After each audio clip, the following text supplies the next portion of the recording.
Hello, everyone, and welcome to the first and most important plenary session of the 12th edition of the Future of Europe academic conference organized by the Faculty of International Business and Economics in the Bucharest University of Economic Studies. My name is Roxana VOICU-DOROBANTU. I'm an associate professor with the faculty aforementioned, and I'm also executive director of the Center of Excellence in Foreign Trade. With me today is a very interesting plenary, gender balanced, because that is also important in our unbiased conference. And before I leave the floor to the guests, to whom I thank for joining us today, I will let you know that we have some more guests tuning in throughout the conversation. But a quick reminder for our audience that they can ask questions by commenting either on YouTube or on our live stream on Facebook. The questions will be addressed by the speakers throughout our conversation today. We don't have a given topic for the plenary session.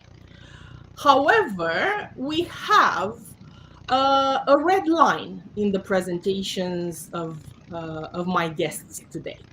So I will start with Mr. Peter Klein, who's chair of Department of Entrepreneurship and Corporate Innovation at Baylor University from the United States. Thank you, Peter, for joining us today.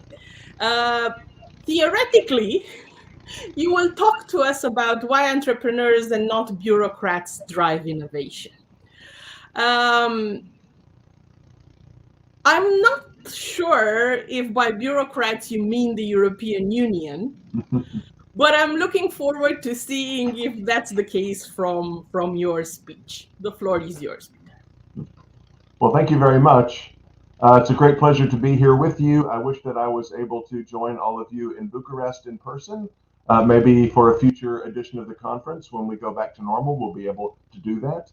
I will talk about bureaucrats, which certainly would include certain officials with the European Union, though I'm not, my remarks would not be limited to speaking about any particular group. Rather, we'll talk about what we might call non-market actors, government officials, full-time bureaucrats, elected officials, politicians, and so forth, and what role they may or may not play in innovation compared to private entrepreneurs. So can everybody see the slides? Okay.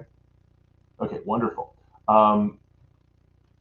So a lot of my research is focused on entrepreneurship, and I've been thinking a lot about the relative roles of entrepreneurs and other actors in promoting entrepreneurship and innovation. And one of the sort of most commonly accepted views among social scientists, legal scholars, I think many policymakers, is that the key to having a vibrant, successful entrepreneurial economy and society is to have sound institutions.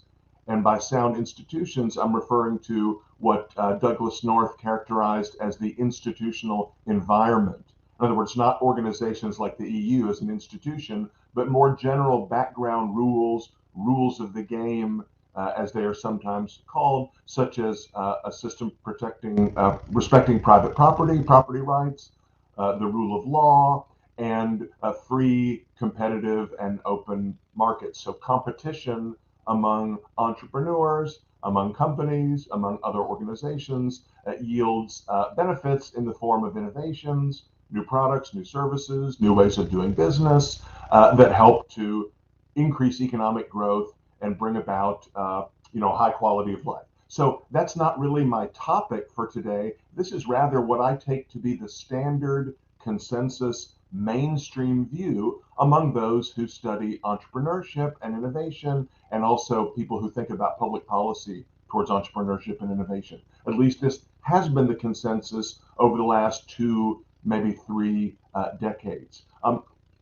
One thing that I thought that everyone working in this field agreed upon is that we don't want to go back to the old style central planning model in which we rely primarily on government officials, on non-market actors to generate, well, to do anything, right? To manage production and distribution, but especially to give us improvements and innovations. We don't need a GOS plan for entrepreneurship. We don't need a GOS plan for innovation. We want to rely on a decentralized system. We want to rely on private actors, in particular entrepreneurs and their skilled employees, their capital market supporters, and the competitive free market system in general. Lately, however, within the last 5 to 8 years, what I am describing as the consensus view has come under attack. So there is a new wave of literature, a new wave of scholarship and policy advocacy, arguing that what I have described as the conventional view is wrong. That in fact, it's not entrepreneurs, it's not competitive markets, it's not capitalism broadly defined that drives entrepreneurship and innovation, but it's really the state. That really the state was the prime mover behind all of the great innovations that we take for granted today, the internet and mobile telephones and computing and pharmaceuticals, biotechnology, and so forth. The most prominent voice expressing this opinion is the Italian economist working in the UK, Mariana Mazzucato, whose book, The Entrepreneurial State, you can see there, if your screen is big enough, a little blurb from the infamous Martin Wolf, articulated a view that no, it was really the government or the state and not the market that was primarily responsible for the entrepreneurial innovations that have made our lives better in the last few decades. She's just come out with a new book called The MissionDriven Economy that calls for a return of old school industrial planning, where the government is essentially planning the economy from the top down, paying particular attention to or devoting extra resources toward high value sectors, highly innovative sectors that are thought to stimulate economic growth. This view appeared like sort of in the mid 2010s, I guess, and now it's increasingly popular to claim that the government was really the prime mover behind all these innovations. President Obama famously argued that it was the government and not the market that gave us the internet. You hear a lot now about Sputnik. Maybe our Eastern European or Russian participants remember in particular, but for Americans, the launch of the Sputnik satellite in the 1950s was a real eye-opener, and it convinced many Americans that you needed a large-scale, government-funded, centrally coordinated effort to do something as important as launch satellites. And of course, that is exactly what the U.S. did in the space race. And you often hear the term moonshot referred to in these conversations. Well, for a moonshot, in other words, something as grand as putting a man on the moon, you cannot rely on the market. You cannot rely on entrepreneurs. You really need the state to coordinate that effort and maybe to pay for it. So as I say, industrial policy is making a comeback. This is just last month's issue of the Boston Review has a forum with Mazzucato as the headliner, arguing for a return to industrial policy. So that's really the question I want to ask in the conversation this morning. What is the role of bureaucrats? Do they play a role in fostering entrepreneurship and innovation? A positive role? Maybe they play a negative role, right? And if so, what is that role? So, for example, you might think that okay, we do need bureaucrats to promote sort of very basic science, to fund experiments in theoretical physics or something like that. No practical application, but we can't rely on the market to do very basic science. We need the state. But other people are now arguing, like Mazzucato, that we need the government actually to direct and engage in the downstream, later stage technological innovation in order to promote well-being in society. Many people argue that we do need a private entrepreneurial sector, but the government should be providing resources, should be subsidizing startups and high-tech firms and high-growth firms and so forth. Or you might argue, no, we don't want the government doing any of that. We just want to make sure that we have the right institutional environment, which I referred to before. The government's role, if any, is to make sure we have private property and the rule of law, and we don't have corruption, and we have free markets and so forth. Let's just explore each of those in a little bit of detail before I turn it over to my colleagues. Let's first talk about sort of basic science. The usual argument for having the government fund basic science is that science is what economists call a public good, meaning it yields spillover benefits even to those who don't participate in doing it and don't pay for it. And therefore, private actors will not find it profitable to engage in science or basic research because they cannot capture all the benefits. Therefore, there won't be enough of it. So you need the state to come in and write the checks. You need the state to pay for that basic science. And the usual empirical argument is to provide, what you might call a laundry list. So just list a whole bunch of stuff that in fact was subsidized by government spending, often during wartime.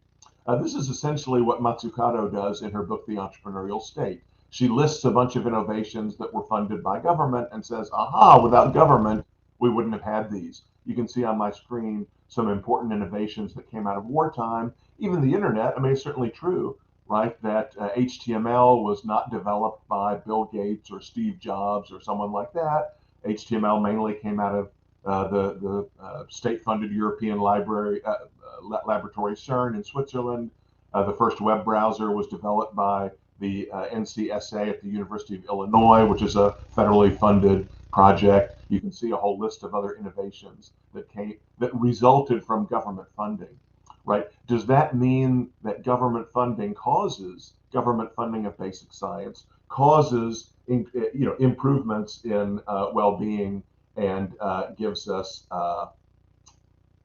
slight computer error here. Gives us all these benefits. Well, there are a number of problems with the sort of laundry list argument and with the theoretical argument too.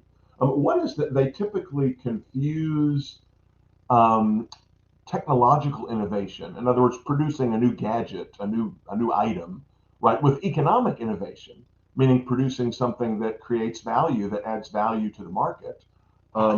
Second point is that I'll use a technical jargon term.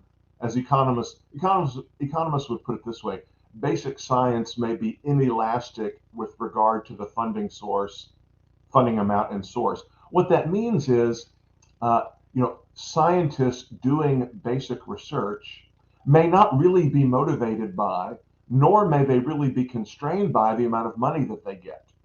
Why? Well, first of all, scholars who work at prominent institutions, if you work at Harvard or Oxford or MIT, if the government does not fund a particular project that a scientist is working on, it's very likely that that scientist would pursue that project anyway using internal funds. It may be that government funding merely substitutes for internal funding, university funding, that would otherwise have been available. Moreover, what motivates scientists to pursue basic research is often fame and glory, right? Getting publications, citations, maybe winning a Nobel Prize, which suggests that changes in government funding of basic science may not really change the amount of basic science that we get. There was a very interesting piece by Austin Goolsbee at University of Chicago economist, published about 20 years ago now, arguing that the main beneficiary of government-funded R&D is the scientists themselves, who get higher salaries and more perks, longer summer vacations, a fatter travel budget, a nicer office, but they do the same science they would have done anyway, even in the absence of government funding. A third problem is if you look in detail at the cases, the British historian of science Terence Keeley has done excellent work on this. There's many other studies. They show that the standard story isn't really true, that what typically happens is the government funds a basic scientific project that was already around. And a good example is radar. So we normally hear that the US government, in particular, also the British, they subsidized the development of radar in the Second World War. It was very successful. And we would not have a commercial aviation industry today had it not been for bureaucrats wisely funding radar for military purposes. As Keeley points out, that's actually not what happened. Commercial radar was developed in the 1920s and 1930s, prior to the start of the Second World War. What the government essentially did is just pick one of the many radar technologies that were out there, and sort of force everybody to use that one. So we converged on one particular radar standard, which may not have been the most efficient, may not have been the most effective standard. It was just the one the bureaucrats like. And that's the one that we're all stuck with now, even though we might prefer to have had a different one. Healy discusses many other examples in his book, which I would certainly recommend. And finally, there's the problem, there are various opportunity costs of public funding, right? The Cold War is a good example of how in European and most Western countries, there were massive amounts of spending in military procurement, the big defense contracting companies, and really the whole scientific establishment sort of changed its perspective to focus almost exclusively on satisfying its one primary customer, the US government or various European governments. Then it ended up crowding out expenditures and research that could have gone to other purposes that would have been more valuable to the civilian sector. Okay, so just to wrap up, what about things that government could do to promote entrepreneurship or small business or startups more generally? Like, tax subsidies for different kinds of firms, or finding easier ways for people to register a small business. What about providing subsidies, either indirect subsidies like infrastructure, technical training, roads, bridges, electricity, schools, or direct subsidies, like just giving loans and grants to small companies or high-tech companies, using public funds to support incubators and accelerators, to build research parks and so forth. Well, it turns out there's a lot of research on this, and the research almost uniformly finds that these programs are not successful in helping small business, in helping startups, in helping high yield companies, high growth companies. There are a number of studies of the US Small Business Administration showing that firms that receive these awards essentially don't perform better than firms that don't. And of course, large scale industrial policy of the kind that's making a comeback today is almost universally regarded as unsuccessful. The reasons are pretty obvious, right? Do we want bureaucrats picking the best technologies, picking the best entrepreneurs, picking the best firms, where this process might be subject to political favoritism, rent seeking, and so forth? Or do we want these funding decisions to be made by the market, by entrepreneurs themselves, but also by investors, business angels, venture capitalists, banks, and so forth, who have skin in the game, right? Whose rewards and punishments, whose successes and failures are directly tied to the successes of the projects, ventures, and entrepreneurs they support, which is certainly not the case for bureaucrats. Okay, so I'm running over my time here. So my conclusion is that really the best thing that bureaucrats can do, the best thing that policy can do, is to help to promote what I call the institutional environment, to protect property rights, the rule of law, to avoid monetary policy that creates booms and busts. Really, if we think that entrepreneurship and innovation thrive under conditions of economic freedom, as I do, then the best thing the government can do is not to interfere with those processes of economic freedom that yield entrepreneurship, innovation, economic growth, and improvements in the quality of life. Thank you very much. Thank you so much. We have a bunch of questions for you, but as discussed in the beginning, we shall address them further in our conversation part. I would like to welcome Dr. Barbara KOLM to our conversation, and thank you for taking the time to be with us today. And because I know that you have a very limited amount of time to dedicate to our panel today, what I will do is share your presentation, and the floor is yours. I can't hear you. Yeah, now we can hear you. Nope. Still no. Now you should be able to hear me. Now, perfect. Yes, okay, wonderful. And thank you again for the delay. I had issues with my new laptop, an Apple, and now I just do it the old-fashioned way with my iPhone. So thank you, Roxana, for going through my slides. And I just quickly say next. So let's go to the next one right away and discuss what we will see, what will happen, or what is actually the big problems that we see these days. I mean, and I will, as my colleague before, cover a little bit of basic economics. I mean, and I will do it straight ahead with saying it's Austrian economics that we need. Why do we need it? Because of the global realities we face, and Europe definitely is at crossroads.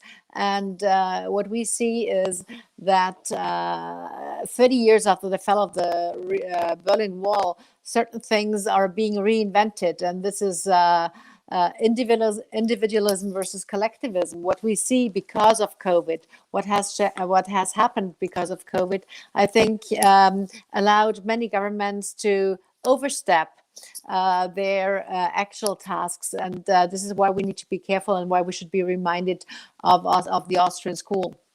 And all those paradigm shifts that we see these days, those realities, whether it's the dependency on China, whether it's the geopolitical tensions, but not only the South China Sea, but what we have seen just in Afghanistan, and climate issues that will be addressed at the COP meeting next week and further, but much more, like Brexit, that definitely is of a big problem for continental Europe. We need to look at those things. So next slide, please. Again, the Austrians are no mainstream economics, and it's about individualism versus collectivism. And here, this is why I use it, because we have seen that with collectivists have tried to express certain rules or expose certain rules on individuals and entrepreneurs to put more power among them. So this is why we need to have a look at the Austrian school, which clearly says that the individual knows what is best for himself. And then, of course, we also have the theory of human action versus decision.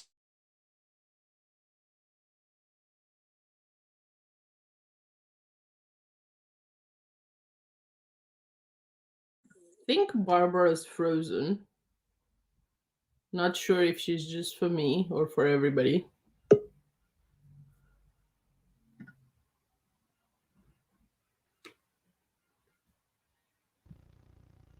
I was briefly kicked out of the studio. I hope it works now. Yeah, technology is sometimes not our friend, but we're pushing through. And we will solve it this way. Okay, so next, I would say next slide, please.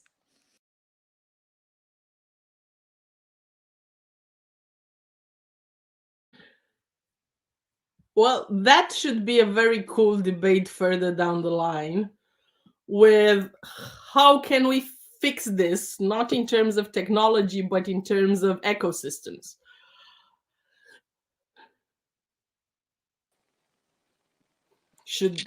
Well, I'm sorry for this technical issues. I don't know whether they are on. I don't know if those technical issues are on my side or on yours. I have full Wi-Fi and full connection, but still, it's fine. We're gonna work around it. So yes. We were with the keys to economic success from the Austrian view. Yes. And this is, I mean, this is what we see these days, that we have to be very careful with how we use the time and what values we give to certain goods. And if I will talk later about inflation, and who creates knowledge in our society, and where money and credit is being placed. So next slide, which we can briefly skip. And then, because this is clear to everybody, and then let's go to those.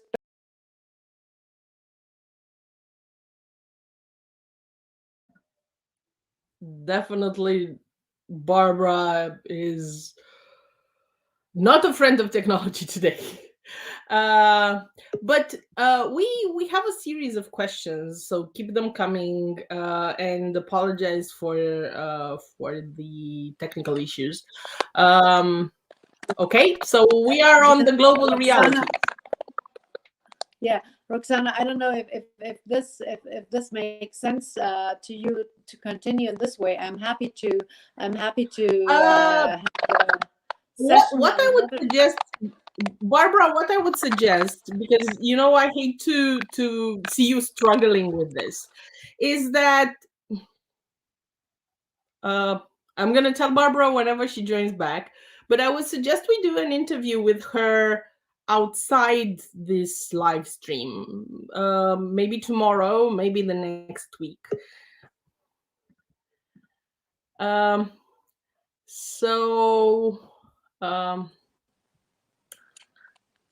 Barbara, what I would suggest, because again, I hate to see you struggling, is we do an interview, a one-on-one interview with you. Exactly.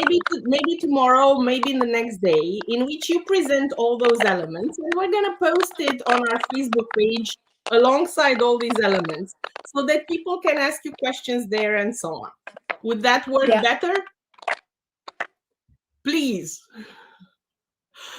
Then I'm going to stop sharing the screen, and we're going to fix it with Barbara further on.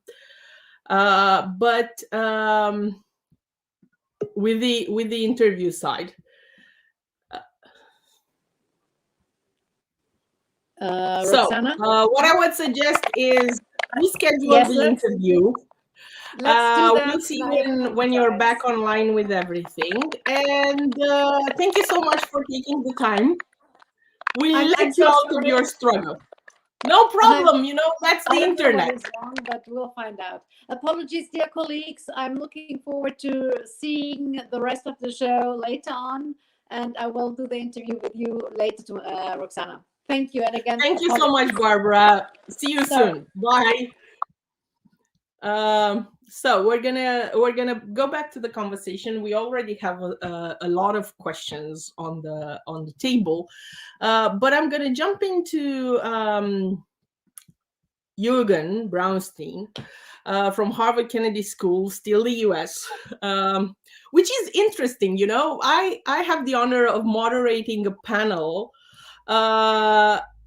in which two distinguished guests come from the US in a conference that speaks about the future of Europe, which is interesting and scary to a certain extent. But gentlemen, don't take it as such. I wonder why women are on the European side and gentlemen are on the US side, but that's a conversation for a different conference panel. So Jürgen, your presentation is on the screen right now. The floor is yours. Please tell us a little bit more about how capital choices will exist in the post-COVID-19 environment, which means that you're an optimist that we're going to be in a post-COVID-19 environment soon. Absolutely. Thank you, Roxana. So the story which I'm telling you today, it's about unprecedented mobilization of capital, as we have already heard by the previous speakers, which involves the governments, central banks, monetary authorities, and etc. So, and it's also a story about high ambitions and promises, which are linked to this massive stimulus programs. And in terms of greening infrastructure, in terms of closing inequality gap and promote prosperity. But it's also a story about not knowing exactly the path it will take us, whether the actions by the government now actually cement existing structures or whether they're offering opportunity for change and adaptation. What suggested by Peter when he referred to, for instance, the Mazzucato readings. And so I would like my story actually started a bit unconventional. So it started almost 3 years ago in 2019 in a surreal setting. So I'm not sure whether you can clearly see this picture and the people, but on the right side, that's me. That's in a Chinese restaurant in Saudi Arabia, in a 5-star hotel. So what has that to do with the whole presentation? So this was a informal meeting of the General Secretariat of the G20, and identifying themes and priorities for the 2020 G20 meeting. And at that time of our meeting, the overall global situation seemed to be somewhat stable. Global growth appeared to be somehow stabilizing, and we were expecting that it picks up in 2020. Also, the global current account balances have narrowed to some extent from the great financial crisis, and some states have started rebuilding their financial buffers. So it was it was, as you can see, a comfortable setting, a nice food, not Chinese. There were just some concerns about trade and geopolitical tensions, but nobody could have expected what was around the corner in terms of public resource mobilization. About 1 year later, I had a similar meeting, but the situation was completely, it was like we are on a different planet. The COVID crisis has shaken up how we view the world, about how the world works, in whom we trust, in whom we believe, and from a factual state, from factual stance, the state is today playing a more dominant role in economics, and governments have stepped forward with massive stimulus programs, interventions, and now we are increasingly confronted with increasing concern about how to rewind this state involvement. And of course, this issue is confronting different countries to different extent. In terms of emerging Europe economies, this is to some extent less a concern because they have deployed less stimulus and enjoyed higher growth rates, but still they suffer from the lack of demand for the exports from their advanced European counterparts. So we are all in the same boat. And when we look now, so COVID has shaken the system, and particularly the logic of liberal capitalism. So some of you might think that's a great idea because the existing system anyways didn't seem to be working for a majority of the people. High inequality, sustainability, but be careful what you wish for, and in terms of what we need by change. Do we mean change towards greener, more equitable, more prosperous capitalism, or does it mean going on the same way as we have been, just much quicker and faster, more unequal, less sustainable, less cooperation? And all these choices depend not only on the amount of resources which has been mobilized, and specifically by the European Union, but also the specific choices made regarding financial instruments, the vehicles, and which affecting the way how the resources are mobilized and allocated. And so the big question is now choosing the right path. And here we have a decision tree, which illustrating that if you take one choice, at one point you move in one particular direction. And at the later part, at the later choices are predetermined by your earlier choices. And over time, this leads to a lock-in and to a concept which is path dependency. And especially in the European context, the Commission, as well as some governments, are well aware of this. And they considered the COVID epidemic and the responses required as an opportunity. I don't really, I'm a bit pessimistic of the view as, okay, we have this challenge, let's see this opportunity. But they see this opportunity in terms of addressing existing problems in the system in terms of specifically sustainability, prosperity, and equality by creating funds and different investment schemes, refinancing schemes to help companies during the crisis, and they link this financial help to sustainability criteria, ESG. So that's actually, it sounds like a good idea. And the question still remains whether the path which we have taken now in Europe is effectively addressing the issues they are supposed to address in terms of sustainability, equality, and so on. And today I would like, today I'm focusing only on one element of this path, and this is these are state investment vehicles, which we have seen. We've seen different approaches across European economies over the last year.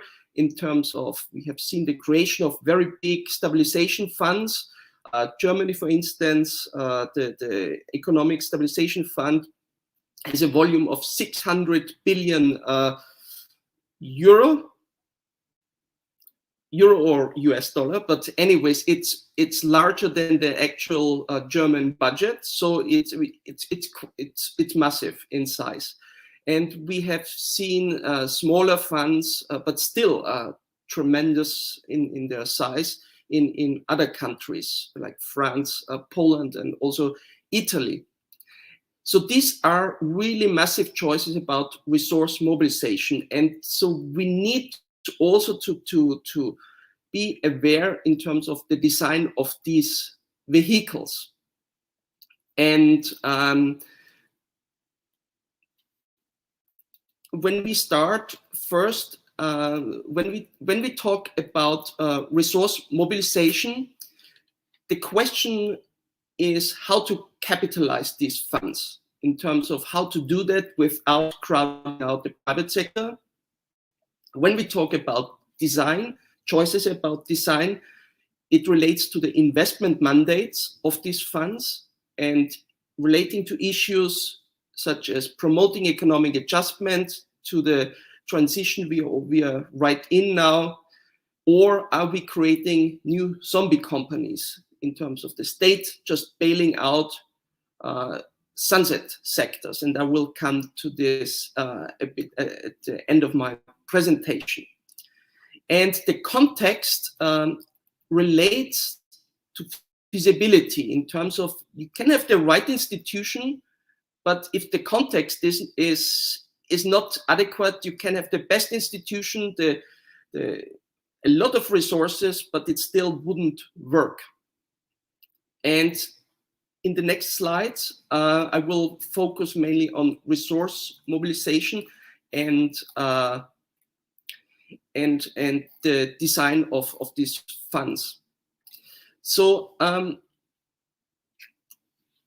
the capitalization of the recent wave of funds in Europe relates to state budgets, state guarantees, national development banks, as in Germany, and legislation which creates these funds.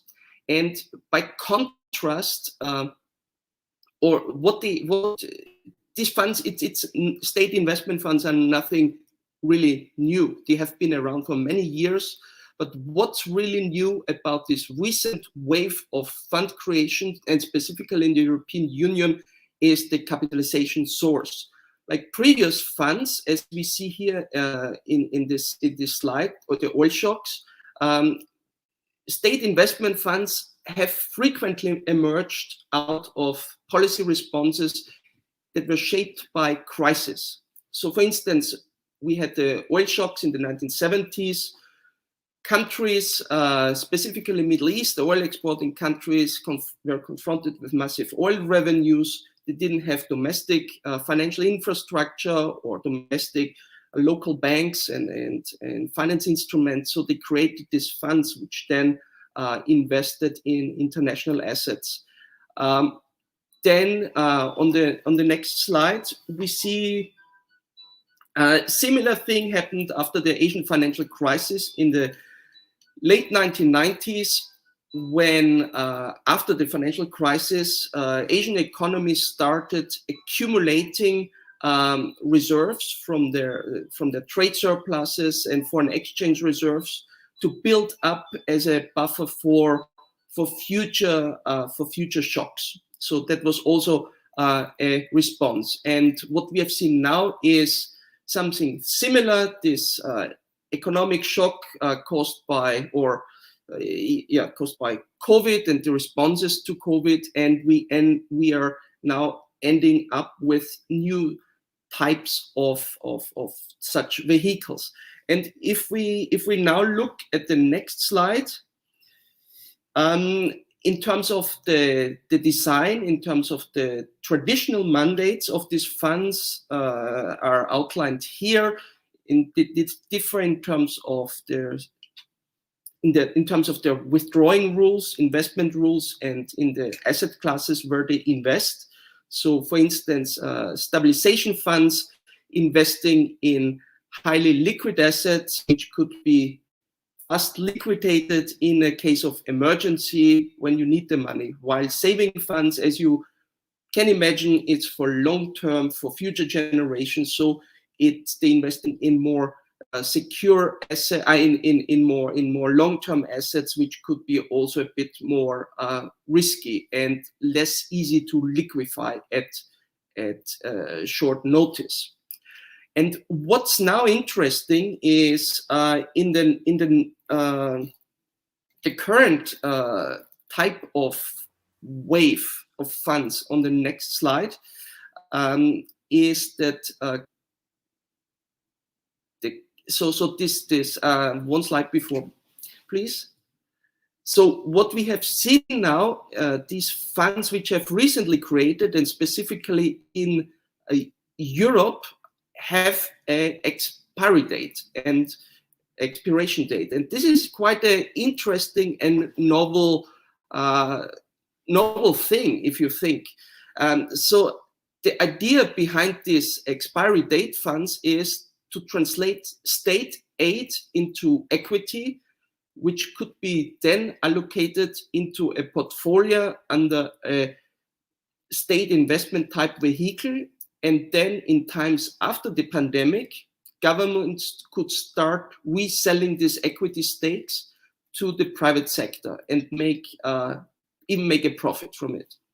And just remember the global financial crisis, when we had this big banking bailouts and with this theme about, okay, you're socializing the costs and privatizing benefits. And this is one idea of going around this in terms of making it saving the economy, saving the private sector, and benefiting from it. So that's the idea behind. And it's actually, when we see the next slide, it's not that new. So we have seen that already, similar thing happening in the late 1990s, when we saw the Hong Kong, also in the Asian financial crisis, when we saw the collapse of the Hong Kong stock market, and as a response, like it fell dramatically by around 50%, and the government with the foreign reserves helped to prop it up, to buy the shares. And then by doing that, the government ended up with owning half of the stock market.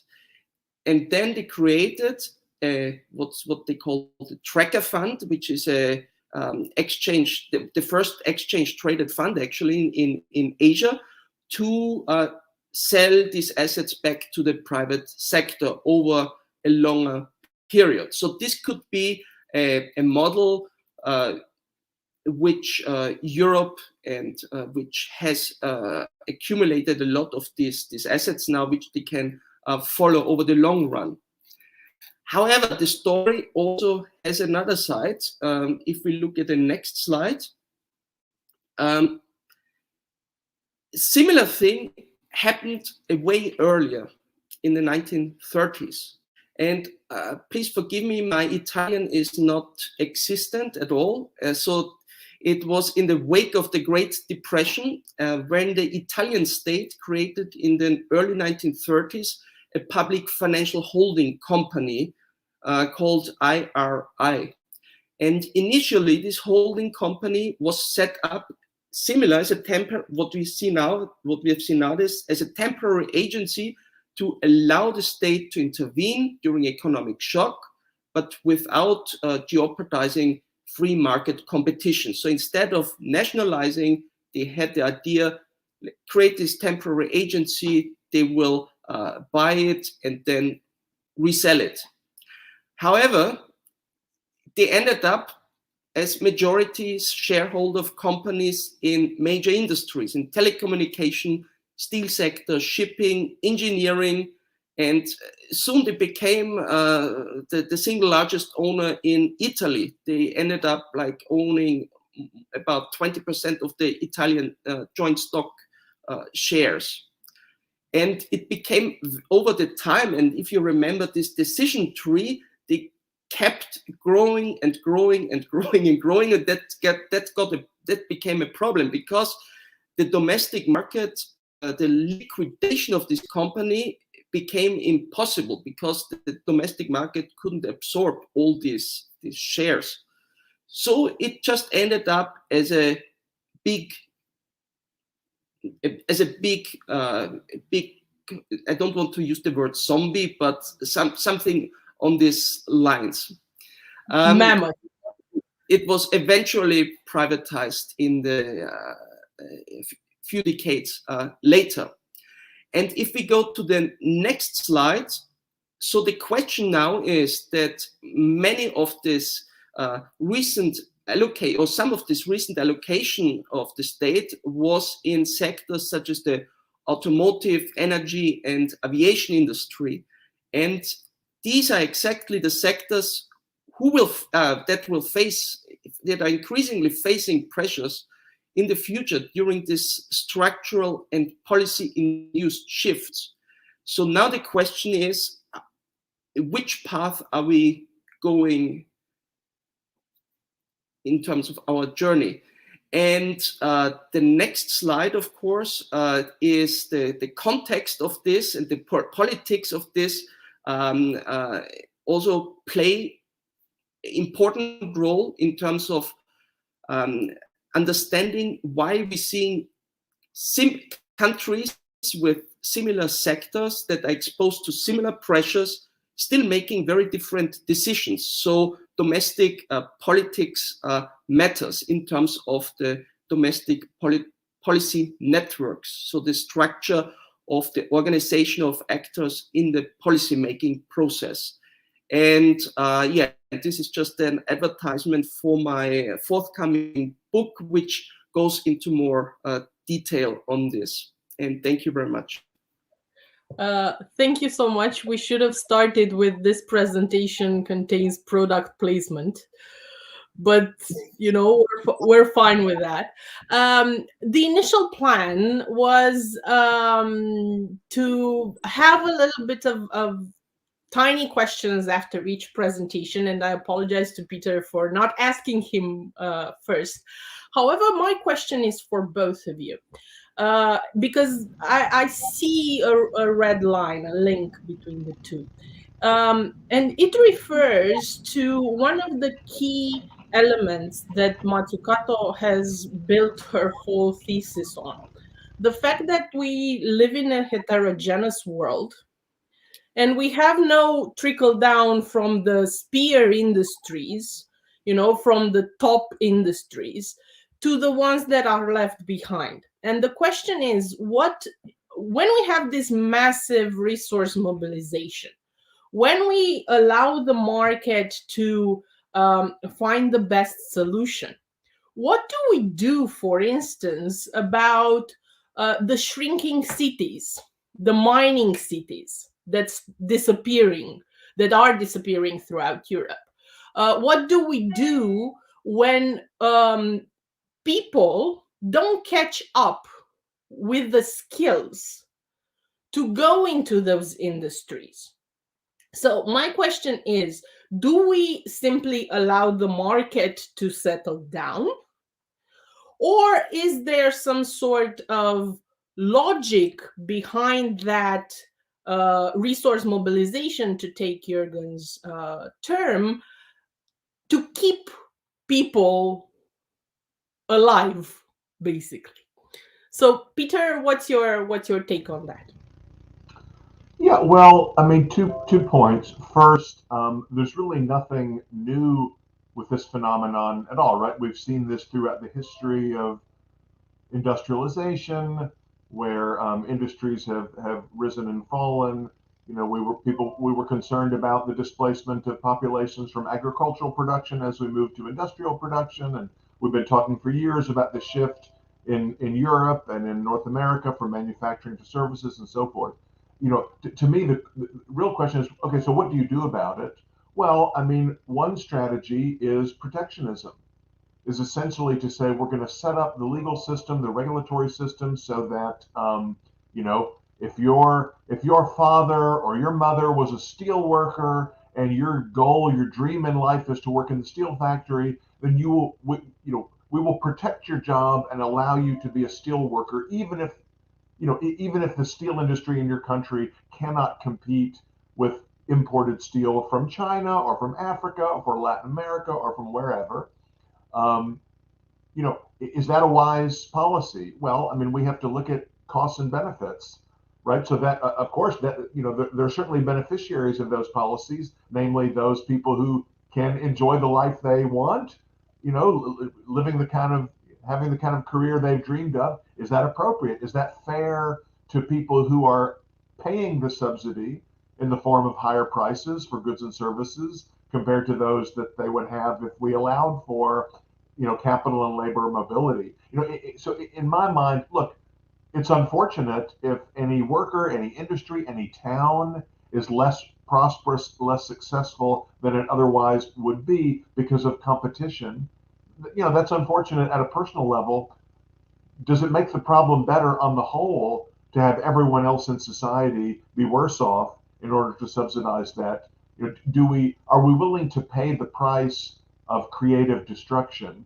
To have creation, we have some destruction, to use Schumpeter's phrase. If a society is not willing to bear any destruction, okay, well then you get, Western Europe, you get France, you get a more stagnant economy in which workers cannot be laid off, firms cannot go bankrupt, industries cannot be moved offshore. I think as a whole, society is worse off for doing that. Now, are there some transitory policies that could aid people as they transition from one line of work to another?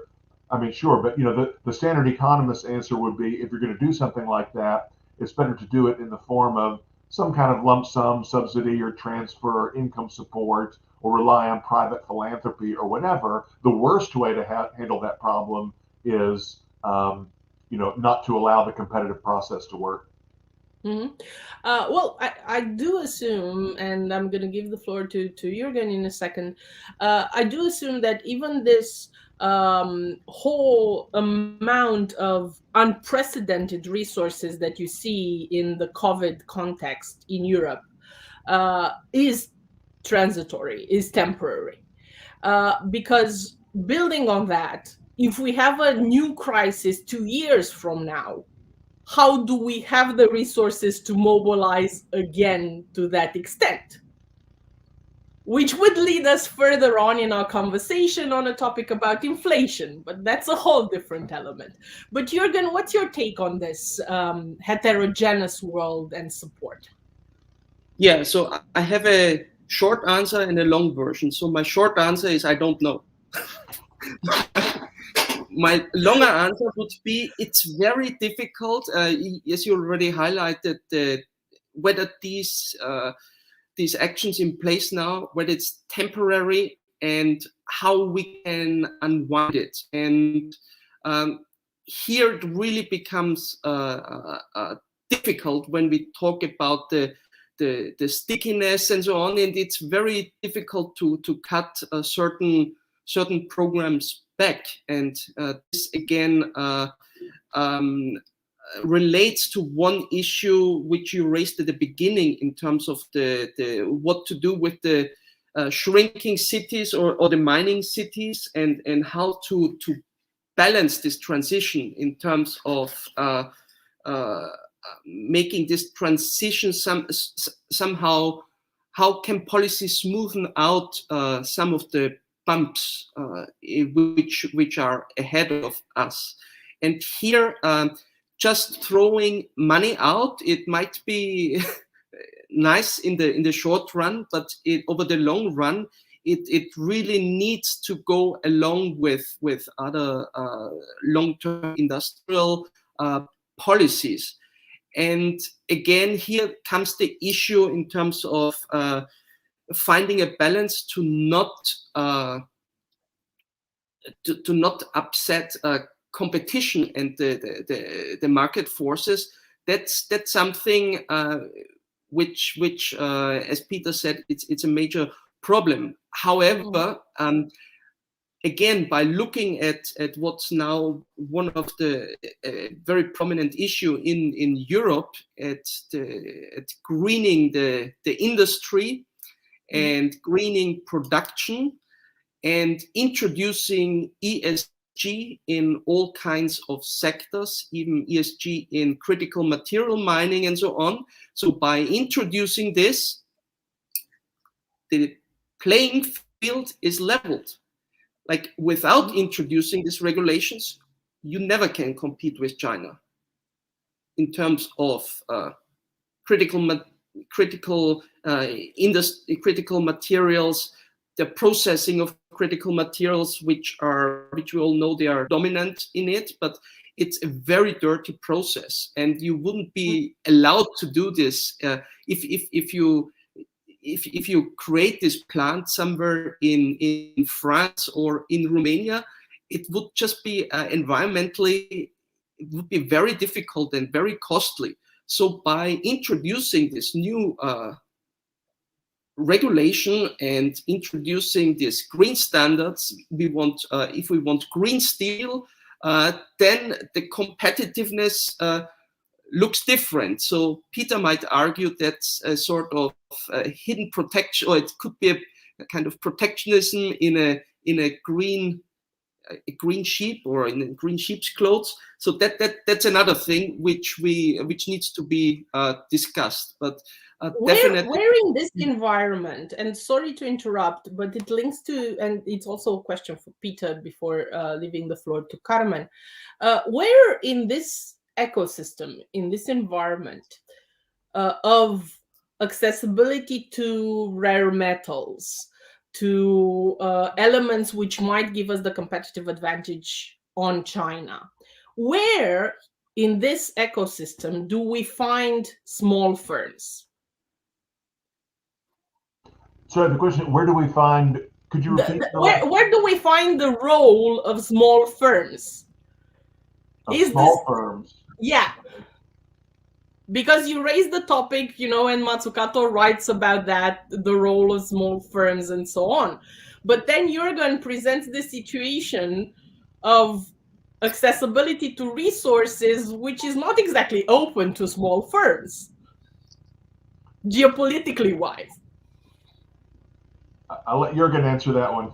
Yeah, that's a tough one in terms of rare material mining. And actually, it's not really rare material are not, or critical material are not rare at all. They're everywhere. It's just the way, or some locations are easier to mine and less more environmental friendly than others. And you have here again, you have large firms dominating, and of course you have this, which is, it has this very nice. It sounds nice, the word artisanal mining, but it's children mining in Congolese Africa, mining a very poisonous material. So that's artisanal mining, which needs to be, and which is actually the global community is in the process of really getting rid of this phenomenon. And of course, here we have China as the biggest player investing in areas where we have this happening. But in terms of small business, enterprises, and so on, I don't have an answer to this with regard to rare earth mining. We can also have open questions. I mean, maybe further down the line when we look at the video, we might have an answer. You have mentioned China, and definitely in international trade, China is not a contender anymore. So Carmen Dorobantu from Manchester Metropolitan University, the UK. I'm still wondering why I have no European Union apart from the Romanians here, but it is what it is. Carmen, what's your insight about China and how it fits into the future of international trade, if we have an international trade future without China? So, sorry, I started sharing my screen before realizing whether you wanted to ask me a question or whether you were giving me the floor. So was that a specific question, or can I do the presentation and then tell you my answer? Do the presentation. It was just an intro, I'll use the Peter Klein tactic here. You can take the question. You can ignore it completely. It's fine. No, that's perfectly fine. I think I will actually answer it a little bit as we go through it, but I'm happy to come back to it at the end. I'll start by adding my thanks to the organizers of the Future of Europe conference for the invitation. And I find it a very generous invitation. I feel fantastically flattered. I did graduate not very long ago, actually, 2012, from the Bucharest Academy of Economic Studies in the Faculty of International Business and Economics. So I'm tickled pink to be back here today in this capacity. As Roxana was saying, I'm going to tell you it's going to be a bit of a whirlwind discussion through the future of international trade, however much of a future there is. And my emphasis is going to be on trying to diagnose a little bit what is happening today with global trade, and trying to figure out what some of the root causes for the problems that we're seeing might be. And in order to do this, we're going to look at the past, and I'm going to thank to Gheorghe for mentioning the 1930s. That's going to be one of the main sort of focus areas for me as well.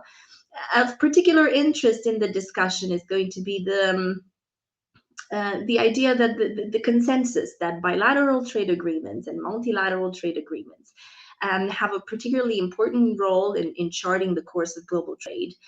And again, there's this consensus that the benefits that they bring and the benefits that they should bring are indeed warranted. And I'm unlike Peter, who was trying to sort of restore the consensus about the origins of entrepreneurship and innovation, I'm trying to actually demolish this consensus that global trade actually needs trade agreements or governmental trade agreements in order to flourish and prosper. So I'll begin with some remarks about the current state of international trade and the challenges it faces, and then we'll look into the past for some insights into how we've arrived at the present state and how we can, what lessons can we learn for the future. Now, trade over the past few decades have been generally eastward, to your earlier question. So in the last 2 decades of the 20th century, generally the trade between East and West has expanded considerably. And as you were saying, countries like China, India, South Korea became more and more integrated in the world economy. Increasingly, we're seeing capital and investment flows into the Asia-Pacific region. And as we've learned, much to our chagrin, when they were disrupted recently, supply chains between Asia, Europe, and North America tend to be crucial to the network of global commerce. Now, during this time of expansion, the idea of formal trade relations between the main economies across the globe has never stopped to be a political priority for European nations and for other large nations across the world. And this has produced quite an enormous array of trade deals and agreements and different sort of free trade areas, and has given rise to a lot of bilateral, regional, mega-regional agreements, some that are called now deep integration partnerships. Now, despite the alleged success of some of these initiatives, however, we are witnessing calls for further integration, for further such agreements. there's still the search for stability and trying to strengthen the multilateral trading system. And this is informed by a fear that we are actually going through a wave of deglobalization, which is fueled a little bit by the trade disputes that we've had, by this overwhelming idea of regionalism that is sort of sweeping throughout the world.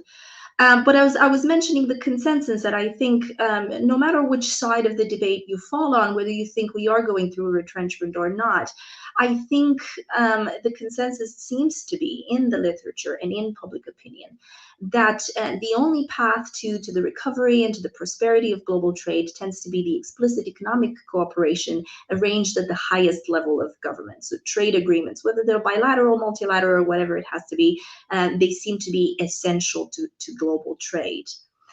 I'll try to explain a little bit in what follows that research actually tends to show that their effects are at best inconclusive. And at worst, they actually produce several unintended or intended consequences that we are actually noticing today.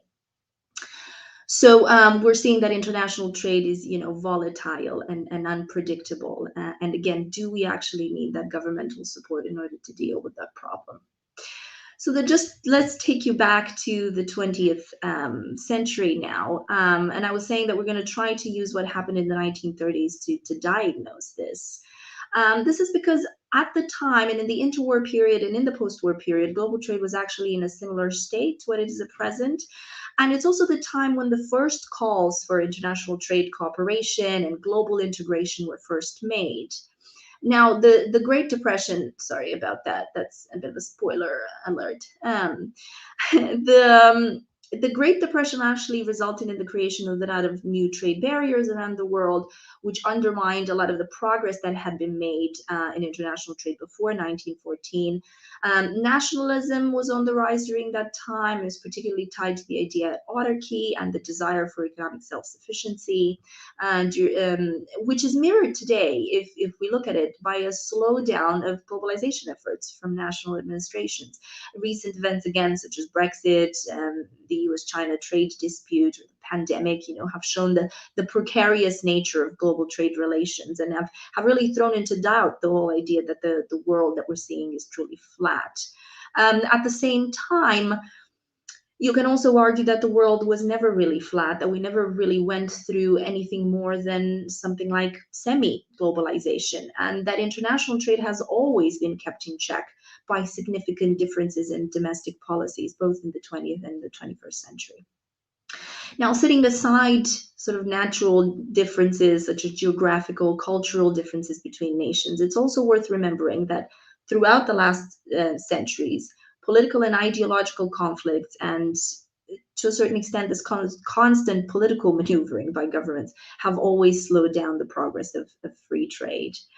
So we may not necessarily experiencing a significant turning of the tide at present, but like in the 1930s, the 2020s are definitely, the 2010s, the 2020s are definitely characterized by a more pronounced retrenchment, perhaps an even more outspoken return to the more old-fashioned mercantilist thinking, the more old-fashioned sort of policy, especially in the new form of new tariffs and new restrictions. And the effects of the recent events are mercifully smaller than those between the two world wars, but nevertheless, we are left with the same challenge at the moment, as we were a century ago. So how do we create global, stable, durable economic cooperation in this context? So to answer this, I'm going to take you in whatever time I have left through the writings, the conclusions, the discussions of three economists that during the 1930s were friends and colleagues at the Geneva Institute of International Studies. Now, they witnessed those first calls for international cooperation that I was telling you about, and in their writings, they talk a lot about possible drawbacks and possible side effects and possible sort of arguments against having governments involved in planning, in controlling, in developing global trade relations. Mises's name may be familiar to you to an extent. Röpke, too, you may know him as laying the intellectual foundations to Germany's economic miracle, if you want to call it, in the post-war period. But I have to admit, I was not able to find a picture for Michael Halperin. If anyone has one, please let me know. So as I was saying, their writings cover a time when economic nationalism was on the rise. And they also have this sort of sense of urgency because, again, they were witnessing the first calls to international cooperation during that time. So let's see now, if we use their views, what is it that we can find out about what is happening to trade at present? The first thing that Mises, Ropke, and Halperin talk about is the fact that around that time, around the 1930s, the world was shifting from what could be called old protectionism to a new era of protectionism, in which tariffs became only one of the many tools we have for manipulating trade, and actually one of the least preferred tools. What the new protectionism aimed to do after the First World War was to control directly the concrete quantity, quality, and composition of international trade. So Ropke was arguing in particular here that the purpose of this new era of new protectionism was to give European governments and world governments, to the same extent, the same power to control international commerce that they exercised over domestic economic activity. So greater control allowed them greater flexibility to divert resources from one channel to another, from one nation to another. And this was of extreme political expediency because it allowed them to retain the control they desired over the international arena, and at the same time, on the face of it, still accept calls for greater economic integration. So really what Mises, Ropke, and Halperin were trying to argue here was the fact that during the 1930s and after World War II, the meaning of free trade agreements was actually starting to change radically. They were evolving into some very sophisticated tools that were meant to manage both the domestic and the global market economy and to make the global trade correspond, and I quote, at any moment to what the government thinks it should be in volume and in composition.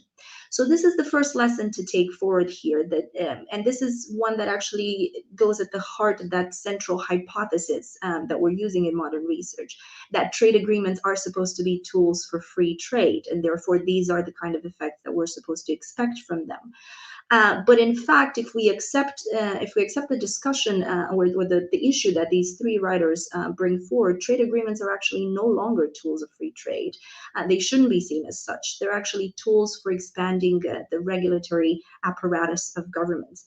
They're tools of central planning on a global scale. And again, this could be more accurately called the moment where the tide turned. So not so much the drop in the volume of trade in the 30s, but the drop in the volume of trade we've experienced in the past 2 years that give you an idea of what's actually happening. But this change in the meaning of free trade agreements could be a momentous moment in terms of the tide changing. If there is time during the discussion, I'll come back to several examples of how that change actually looks like in the text of the trade agreements, but I'll speedily move on before Roxana has to intervene. So as I was saying, summing up the first lesson is that trade agreements should not be seen as anything other than tokens of negotiation, actually, in larger geopolitical disputes. Now, whilst Mises, Ropke, and Halperin saw this qualitative difference between new and old protectionism, they did more than that. They were actually able to predict, to warn against some important changes that we are seeing at present. I think Gheorghe was also mentioning before the very erratic, the very volatile nature of global trade and global capital flows. And indeed, we've seen the last century with largely unexplained, to a certain extent, unexplainedly large surges and collapses in trade and capital flows. And here, actually, we don't have a consensus in the literature as to what the root cause of these erratic movements really is. But for Mises and Ropke and Halperin, we can kind of group them under three headings, which are actually in Ropke's words in this case. One of those were the greater discontinuity in time. which for them meant that the changes in the conditions of international trade are going to be more frequent. And you can see this now at present in the sort of the more narrow focus, the shorter duration of international agreements, and in the overall unpredictability and uncertainty of political decisions, which have an increasingly important impact on global exchange and investment decisions. So actually, stable long trade becomes really impossible if trade agreements are used in this new sense, in this new meaning as just tokens of negotiation. The second effect that they anticipated was a greater differentiation in space. By this, they meant a breaking down of the unity and the intercommunicating character of the world economy into different compartments by ways of preferential trade agreements. And the reasons they were sort of not entirely sort of happy, and particularly Gheorghe in this case, with bilateral trade agreements, is that they saw them as even more expedient tools for fostering protectionism and sort of making it even easier for governments to use them as tools for protectionism. And finally, again, because we were sort of touching on this just before, the final piece of the puzzle and the final warning that they issued had to do with the universal adoption of inflationary monetary policies. According to Halperin, inflationary pressures coming from domestic economies had always been the greatest enemy to international cooperation because he thought that they frequently led to the adoption of policies of national insulation. The more countries inflated, the more they wanted to insulate. And again, we're seeing this today as firms are embedded in global supply chains. Every time we have credit expansion, reducing the risk of foreign investments, artificially inflating the incentives for firms to branch out into particular trade corridors and particular supply chains. That might not correspond to the underlying pattern of consumer preferences, to the underlying pattern of capital availability. They might actually correspond to a pattern of politically expedient channels. And firms follow that. And I'll just add here and come back to it, that that's why probably you might see just the large firms doing really, really well in these circumstances. Carmen, because you mentioned, and we will move to Bogdan in a second and come back, but building on that, and I know there's a third lesson. Sorry, I know I'm over time. We're gonna talk about it. But my question is, you talked about large firms. Where in this landscape of lessons of erratic behavior of global trade, did they predict the fact that in 2021 we're gonna have companies larger than countries? In terms of revenue, in terms of compared to GDP, if you want. Yeah. Where do large companies fit in here?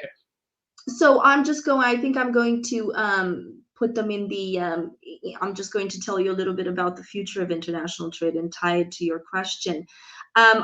If you look at the way in which they've identified what they call the hand-to-mouth character of world trade, the fact that it's going to become increasingly impossible to build long-term, durable, stable relationships. I think the only firms that actually have a chance of actually doing this in this very uncertain environment are the politically connected firms, the large politically connected firms. To an extent, I think, and I think there's quite a lot of research on this, the medium-sized firm has disappeared from global trade. There are almost no medium-sized enterprises. There can be really small firms who benefit from governmental help for development, and the really large firms who can, weather all this volatile, sort of erratic behavior. And again, this is a quote in detail from Gheorghe in his discussion, that the abrupt closing and opening of trade channels, the continuous mending of short-term trade agreements, gaps in the commercial hedges of nations, and the ability to be able to search for those and to look out for those, that becomes increasingly difficult for small firms. So yeah, I think that's what I would ascribe the rise of the large firms to, that they're the ones that they can navigate the uncertain environment.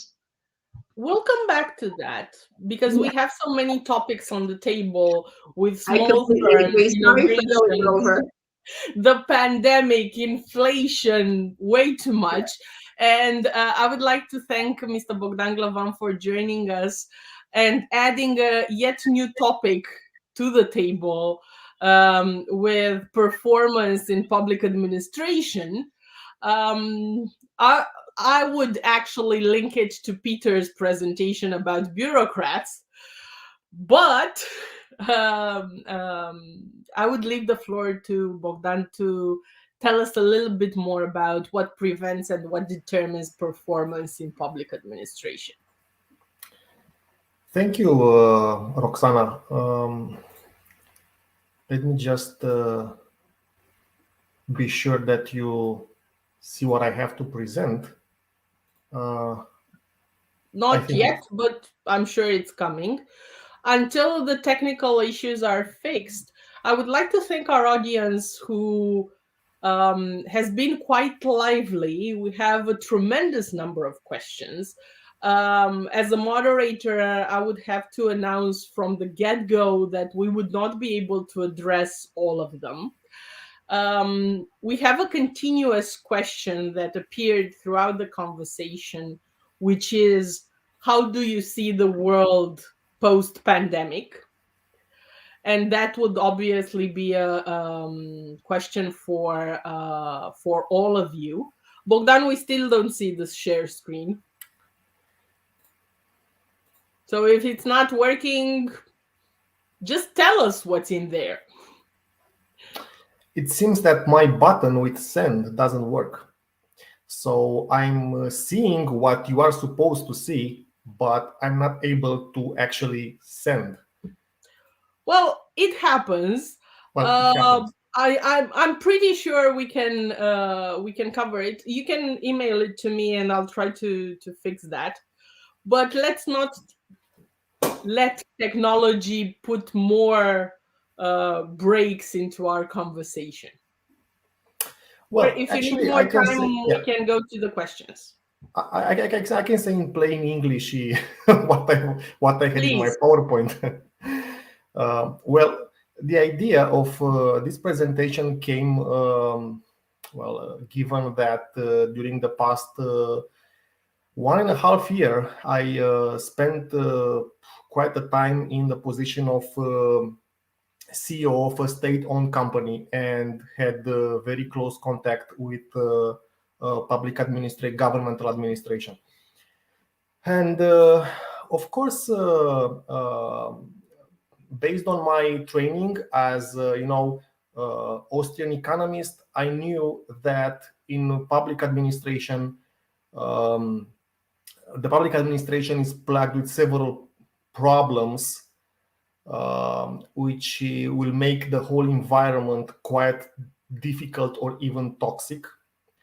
But after I joined it, the conclusion, the result that I draw was that it is even more challenging than I thought at the beginning. So, as you know, as everybody knows, there is a big issue of incentives in public administration.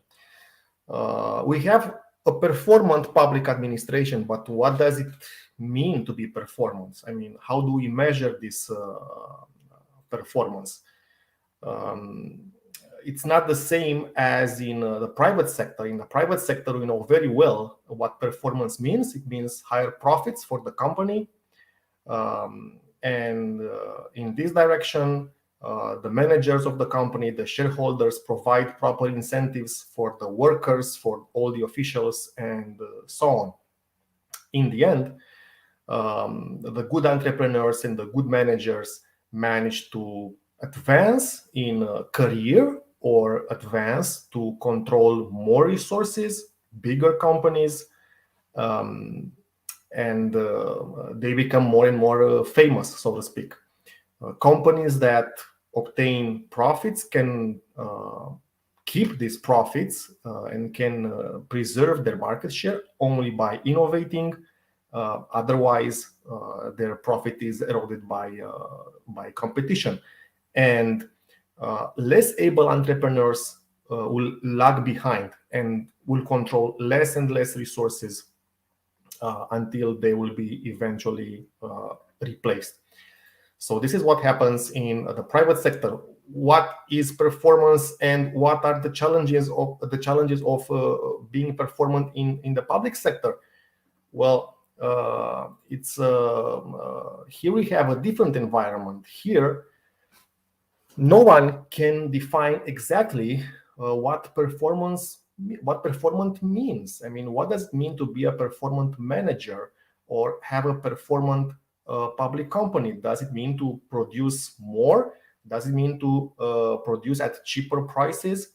Does it mean to produce at a higher quality? Nobody knows exactly.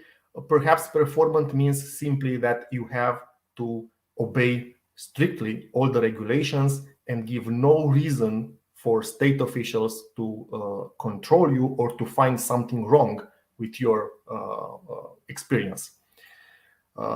Because of this, all the incentives are quite perverse in the public sector. There is an inclination towards status quo. People reject change, are very compliant. Promotion is very often based on age, simply age, or your compliance with the boss. It's not based on productivity or other merits. In Romania, we spent a lot of time in the past years discussing if higher wages in the public sector will increase performance here, because we have one of the least performant administration in Europe. So according to all the hierarchies, all the classifications made by various organizations, our public administration ranks very low. So what if we increase the public wages? And this is what happened in the past years. Actually, I found an interesting paper, an interesting article, interesting study case in Indonesia, in which country the salaries of teachers were doubled, and the authors have measured what happened after the salaries of teachers were doubled, and the result is that nothing happened. And it's not amazing or strange, because how people behave in the public sector depends on many other things than simply their wage. People will be very happy to have a higher wage and do exactly as they did before, do their job exactly as they did before. We had experiences with increasing wages in public administration in Romania, in the healthcare sector in Romania, and I think the final outcome is just as poor as before. People don't feel any improvement. Well, what can be done? I mean, this is the challenge, right? I mean, suppose you want to reform the public administration. Suppose you want to reform the public entities. What can you do? I would ask, and sorry to interrupt, that's the benefit of not having the slides. I would ask, who's we? When we talk about we want to reform, who's we? Is it we, the citizens? Is it we, the private sector? Is it we, the government? Who's we in this storyline? Because as far as I can tell, a KPI is defined by, the owner of that activity, and the government, the citizens, and the private sector might act differently as owners of that definition of KPI. So in your statement, who's the we? Well, in my opinion, the we are the beneficiaries of the public sector, that is the citizens. And our goal should be to put Romania higher in the rank, in the global rank of competitiveness, including a better public administration, that is an administration delivering more efficiently public goods, more transparent administration, a less corrupt administration, a more reliable administration. The issue here is that, and this is what I've learned very hard, is that we have an entire system. It's not just a company or a job, but we have the public administration is a universe, an entire system, which is composed of laws, regulations that are very, very important. I also have, by the way, a small experience as an entrepreneur, and I can tell you that in public entities and in public administration, laws and regulations are much more important than they are in the private sector. No matter, of course, we complain all the time. I mean, we, as an entrepreneur, we complain all the time of the heavy bureaucracy and all the regulations that we have to obey. And I did it several occasions. But when you are manager of a public entity or a decision maker, it's even worse. So you have this forest, huge jungle of laws and regulations. Then you have the public servants and the decision makers. And I will claim you basically, and I'm interrupting again to open the floor to a conversation, because you described bureaucracy, the sheer definition of bureaucracy. Having a landscape that's extremely intricate of overlapping laws and regulations that still have gaps and loopholes. So just briefly, before leaving the floor again to Peter to take some of the questions that he's the subject of, very briefly, can we get rid of bureaucracy in Romania's public administration? Put it shortly, no, it's very difficult. It's very difficult. And, the main message of my speech tonight is that we badly need a more educated administration. Unless we have a better educated administration, no other claim is possible. And I studied different correlations between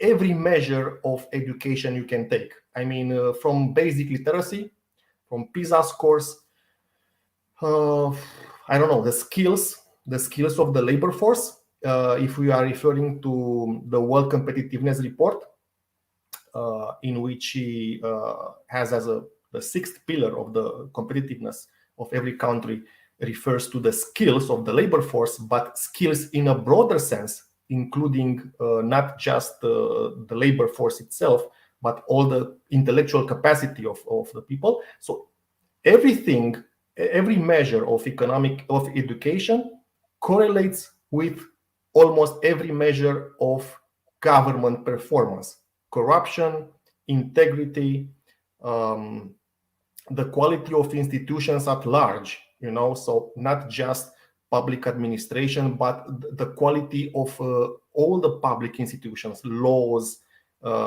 institutions at large. So on the one hand, we have education, starting from literacy, informal education, permanent education, the quality of human capital in general, that correlates very, very easy with transparency, honesty, and better institutions overall. So I would say education is the first step. Improving education is the first step that we should take in order to have a better administration. Without educated people, we can pretend nothing. Nothing will change, because the challenges of changing the regulations, the challenge of reorganizing the state, reorganizing the ministers, reorganizing state companies, and so on, are so hard, are so difficult, that only I think they require a class of educated people. which doesn't exist in present Romania. I wouldn't say it doesn't exist. I mean, I'm pretty sure our audience would fall under the category of educated people. Thank you so much, Bogdan. Back to Peter. You have quite a lot of questions addressed to you. So pick and choose whichever you would like to target. We're going to leave aside the one about the post-pandemic world, which is like the wrap-up. Yeah, sure. And I appreciate lots of great questions that have been posed. I'll just try to address a few of them in the interest of time, and maybe we can follow up later offline. I'd be happy to receive an email from any of our participants if they want to follow up. I do want to start actually with just a comment, Roxana, on something that you said earlier in the conversation about COVID.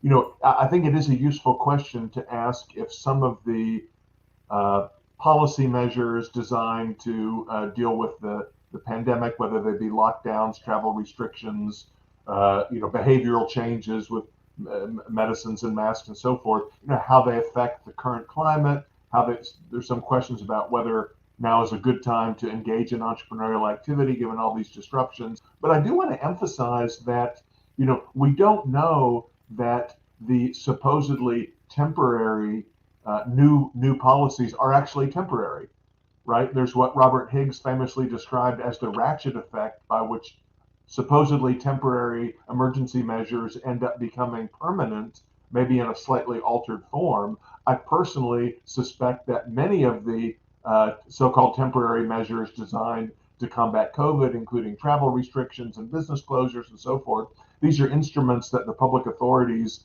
now have, you know, now hold in their portfolios. They have used these instruments. I very much doubt that they will pull back and say, "Oh, we're not going to do that again." So that's just something to keep in mind.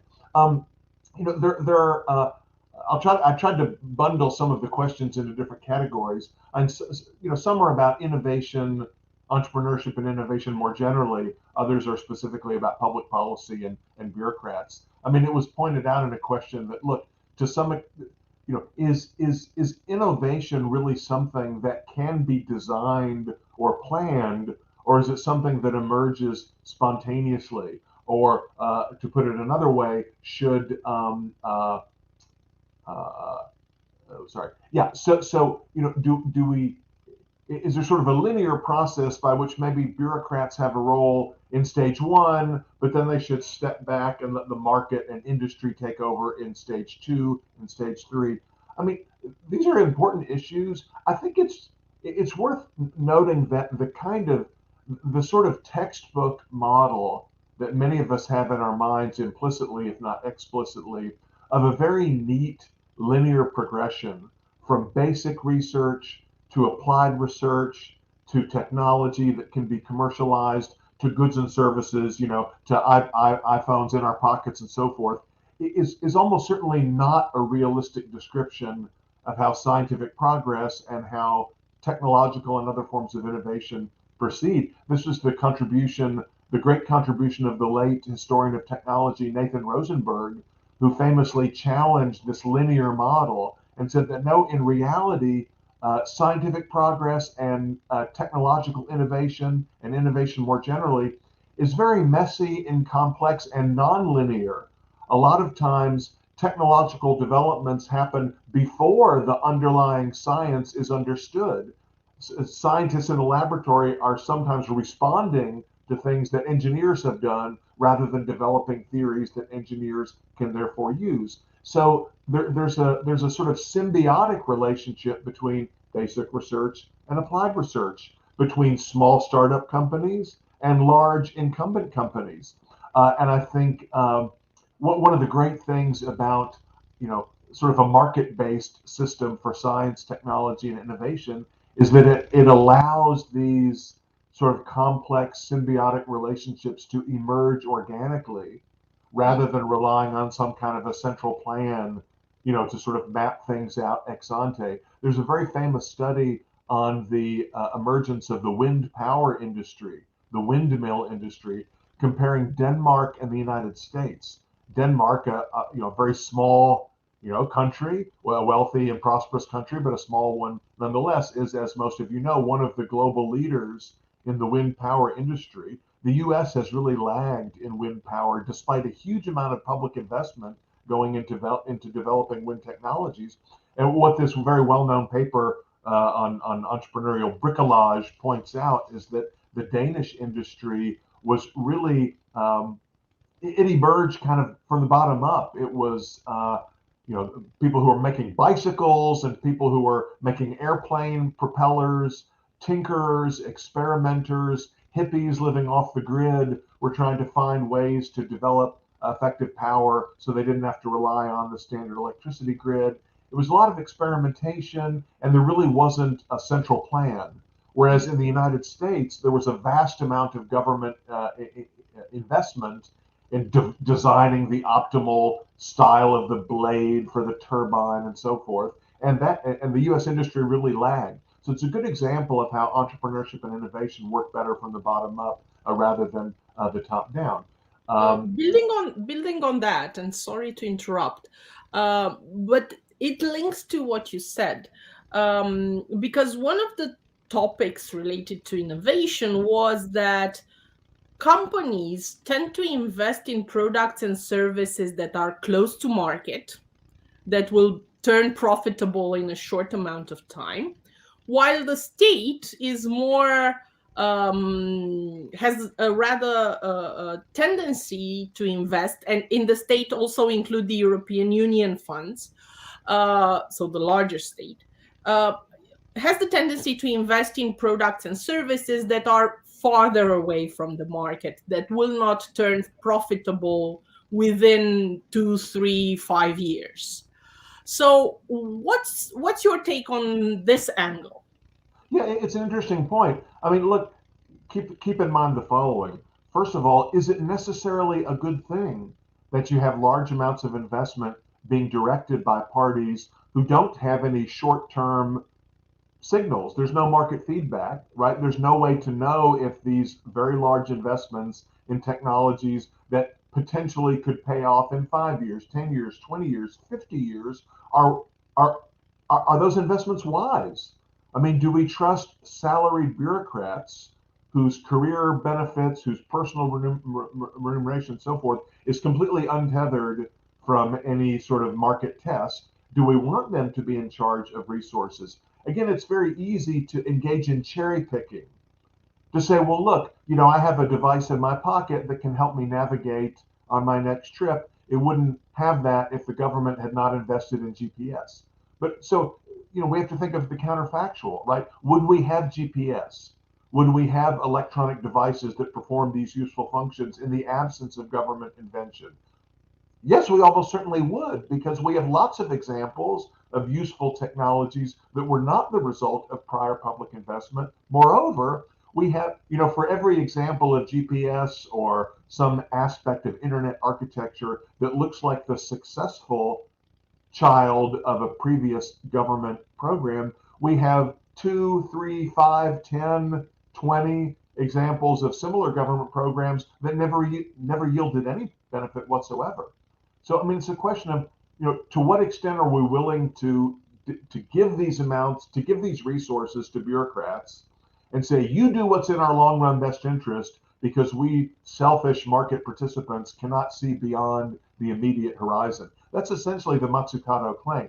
She says government venture capital is patient and long term. Private venture capital is too impatient and short term oriented.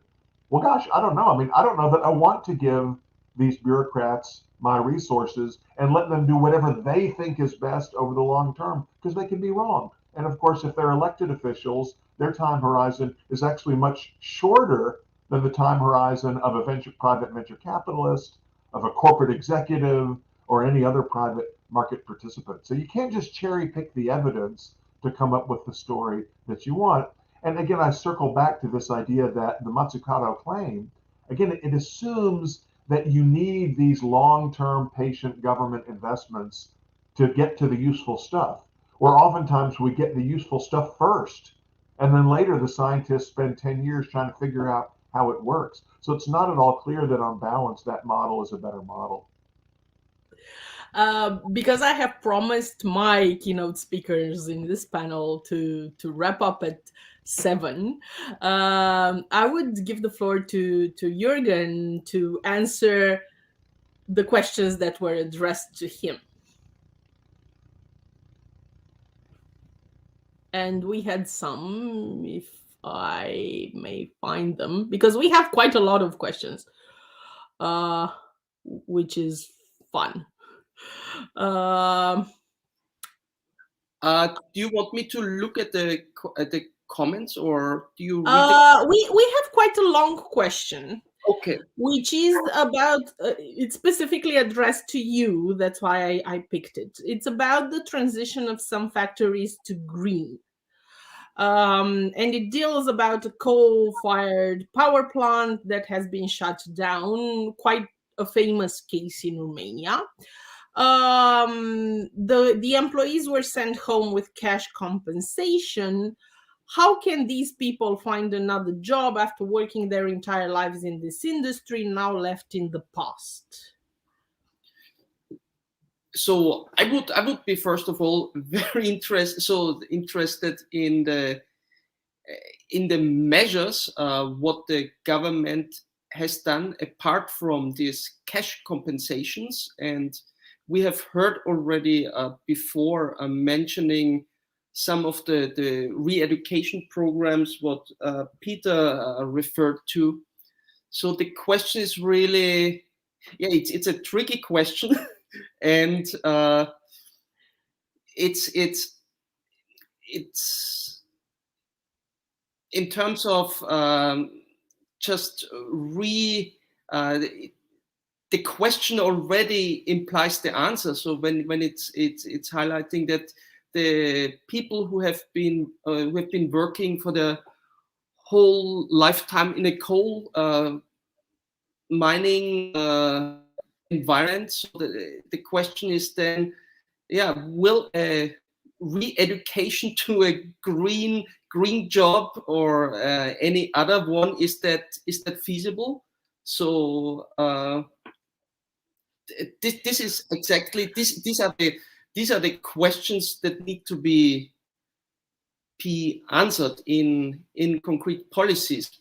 But countries, and the same is here in the United States, in the Rust Belt, whether they have really, there is no one fits all solution. So re-education programs might be one alternative, or in terms of seeing existing structural problems, aging population. But the question is it, can you just make a coal miner to a domestic helper? Does that make sense? Or it's so there it's a difficult one. So. And if I may add to this, because I specifically know the case that our audience was asking about, there is not a one-size-fits-all solution. What worked in the Rust Belt in the US did not work in Germany or in Poland with the same type of industry, with the same type of issues. So asking for a very straightforward solution is not necessarily the way to go back. You've mentioned earlier, we need to build the ecosystem. And some of the other questions that were addressed to you were related to this building of ecosystem. You've mentioned design, you've mentioned context. How do we build it in a more resilient way after the pandemic? Yeah, so resilient way after the pandemic. So the economic resilience in the context of pandemic always, or has this thing of, okay, we need to protect our value chains. We need to be more independent. So this in turn means backlash against globalization, against trade, integration, interdependence, and so on, being more being less exposed to potential shocks out there. And this we can see this on all sides, starting right now and accelerated through the pandemic in terms of the supply chains. Countries try to develop their autonomy in all areas. Like the European Union has this program, this battery program, instead of importing batteries or solar panels, do it at home. But again, this is at the cost of efficiency. So the question is now, or I would even say previously, you produce it where it was cheapest and most efficient, and now you have more and more with politics. You having new compromises in terms of, okay, you have resilience, but it will be not as cheap as before, but you have safety.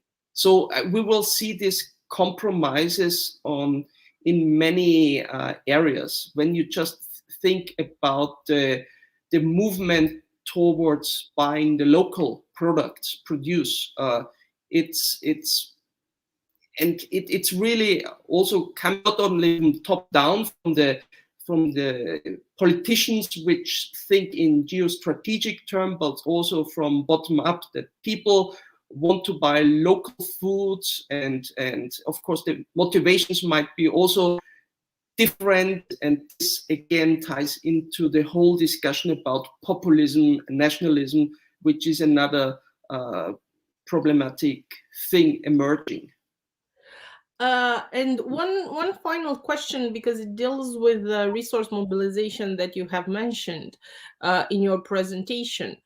The question would be, we're expecting more shocks to the economy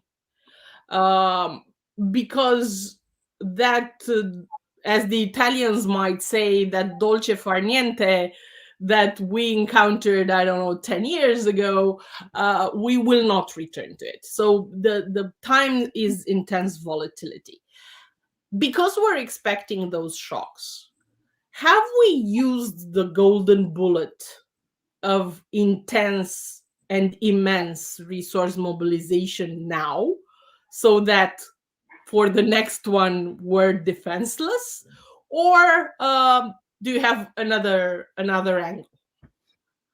I would say that they will manufacture a golden bullet for this. So it's not about whether we have used it or not. But we are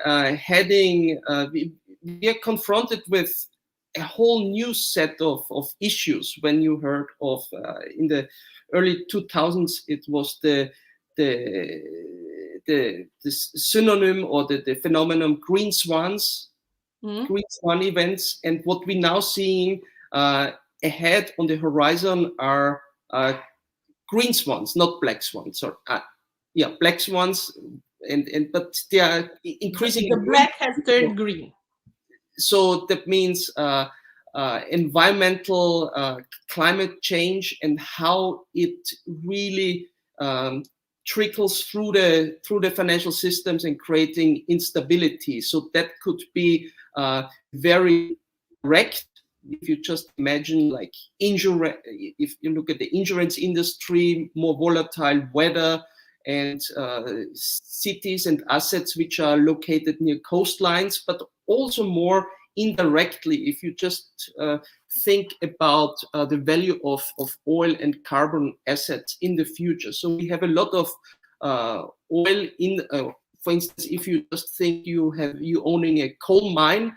So is this a good asset, or is it worthless in a few years because nobody will be using coal anymore in Europe? And the same discussion recently started even with gas, which was the holy grail just 2 years ago. And now people talking about, are gas assets going to be stranded in the near or in the mid future, meaning that they become worthless? So these are components which in addition bring additional instability into the system. And also another factor all these green swans is how it affects monetary policy in the future. So will central banks, for instance, when they are confronted with such a green swan, will they bail out or will governments bail out and these companies? Well, that's definitely a question that, for one, I fear that we're going to find the answer sooner rather than later. But I hope we won't. We have thank you so much, Gheorghe. We have a question for Carmen, and it's on the screen. Do you believe that in recent times commercial treaties have started to focus on maintaining the economic gaps between developed and underdeveloped economies instead of focusing on leveling the field? Thank you, Roxana. I'm going to start by saying no, because I think it's not a recent focus.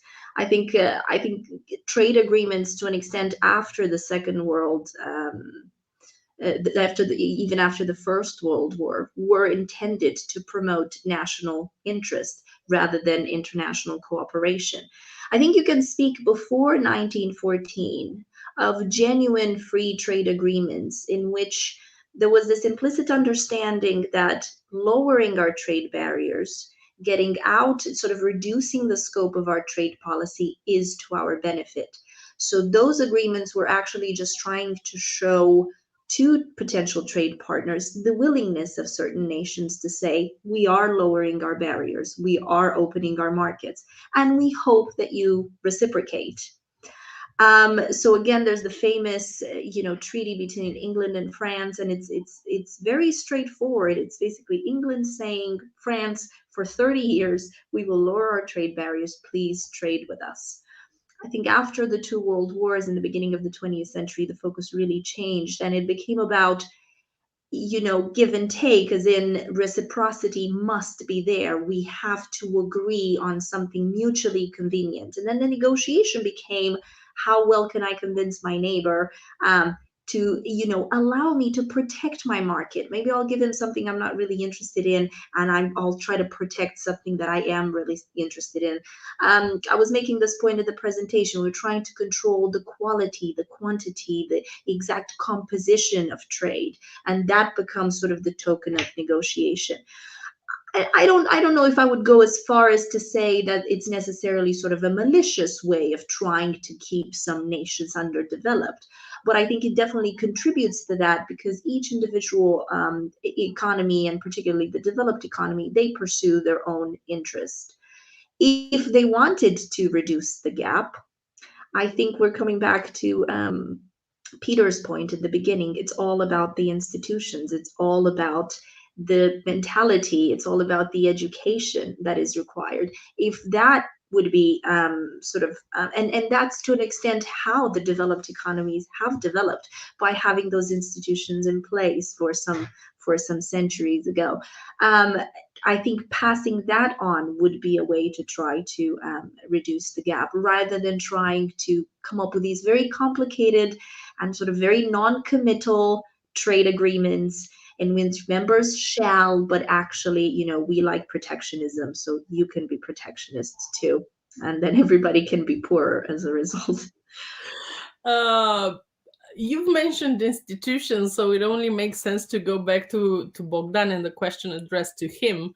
And again, I am fully aware that this question deserves a 2-hour answer.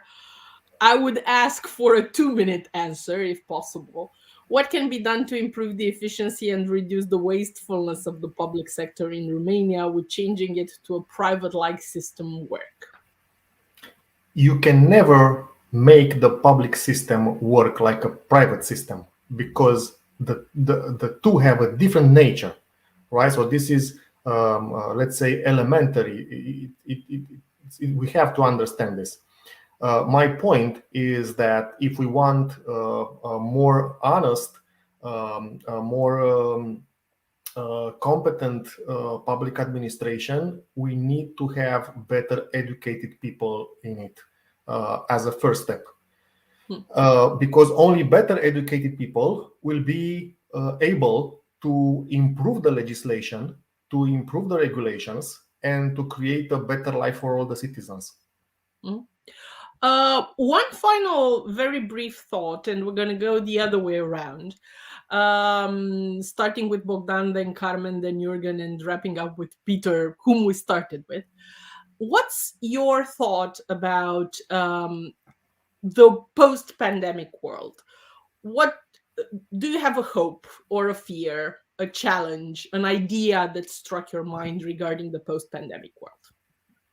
I think we are living a moment similar to the one experienced during the Great Depression, but this time it's not an economic depression.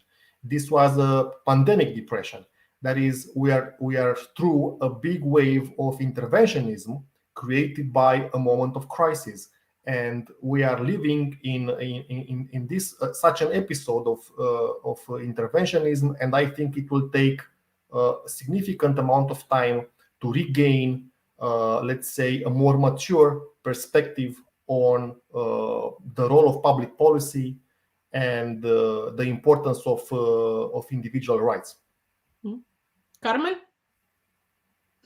I think I'll be a bit more pessimistic than Bogdan here and say that, whenever we do regain whatever, individual freedom and a smaller scope for public policy, I think it will still be more than it was before the crisis, to add to the earlier. So I don't know if we're ever coming back to the good old days.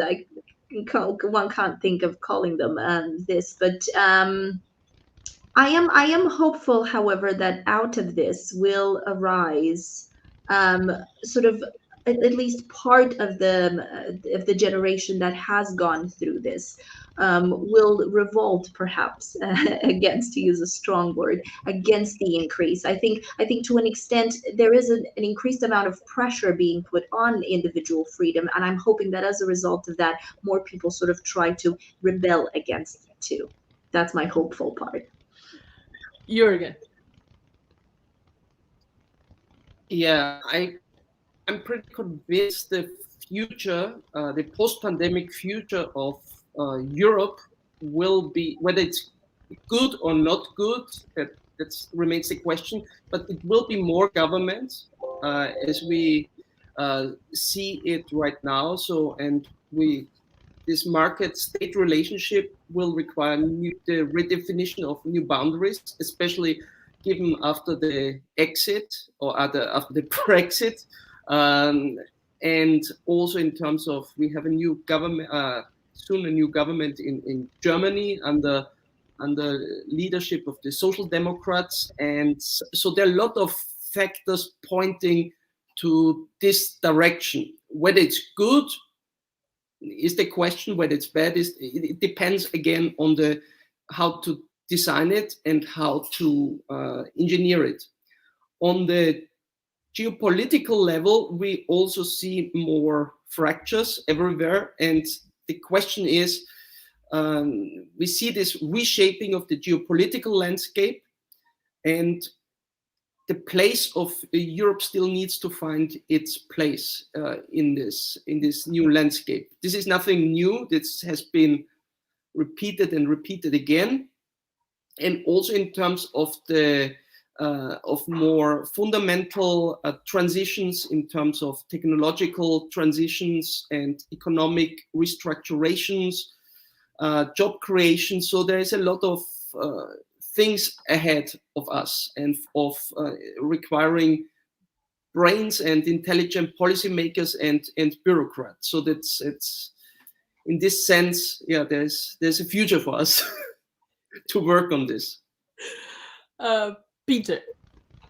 Yeah, I think my view is similar to Carmen's. I mean, obviously the last 18, 20 months, this has been a horrible tragedy for the world, for communities, for individuals. Nonetheless, I mean, it's sort of I don't want to call it a silver lining, but I mean, I think it's encouraging in a sense that people are having conversations about very fundamental issues, the rights of the individual versus the